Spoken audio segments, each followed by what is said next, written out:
The American Transplant Congress is underway in Philadelphia, and an organization is standing up against forced organ harvesting. This year, the forum refused a booth to the group, Doctors Against Forced Organ Harvesting, so the group of doctors set up outside the conference anyway. NTD's Jrmmy Sandberg has more on their effort. Voices will help to stop this. The American Transplant Congress is underway at the Philadelphia Convention Center.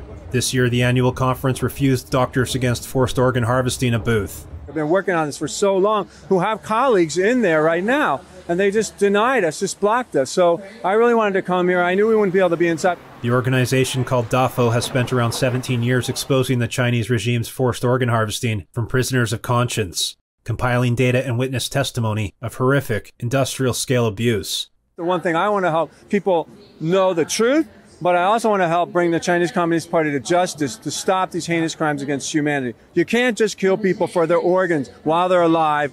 Even if it's a prisoner, it's illegal.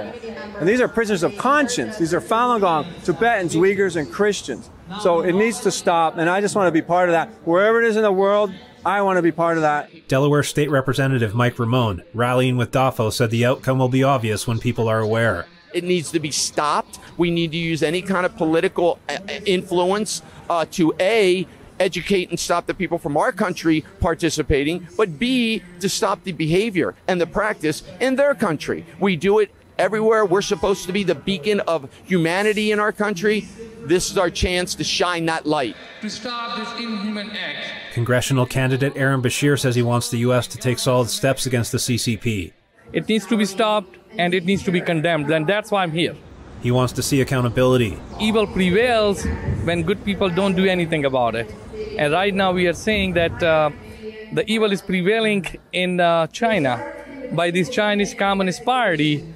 It's involved in these inhuman acts. They are forcing the organ harvesting. It is bad. Truck driver and YouTube sensation Larry Daigle was passing by to do a video and learn more. It's crazy. It's just not, I have other words for it, but we can't use those. He said he's only heard of organ harvesting once or twice before. Now I got a lot more to work with, so I'm real happy with that. When I discuss with my medical colleagues. Dr. Alejandro Centurion, DAFOH Associate Director of Medical Affairs, said he was disappointed the conference refused them, but expects that to change next year. These crimes cannot continue. The crime of forced organ harvesting has been taking place in China now for over 20 years. Centurion says the booth was still very effective outside. We've had many doctors stop by who have asked for information, many of them who have not even heard about this. And that's one of the reasons that we're very concerned that so many doctors have not even heard about these crimes. And I will tell you that even doctors from China came by our booth, took the information, and one of them even signed the petition, which I know is something that could even risk his life if the Chinese government knew about that. So I was so proud and the courage he showed to sign that petition. Local Falun Gong practitioners rallied outside with doctors to call for an end to the Chinese regime's crimes. The American Transplant Congress runs until Wednesday. Jrmmy Sandberg, NTD News.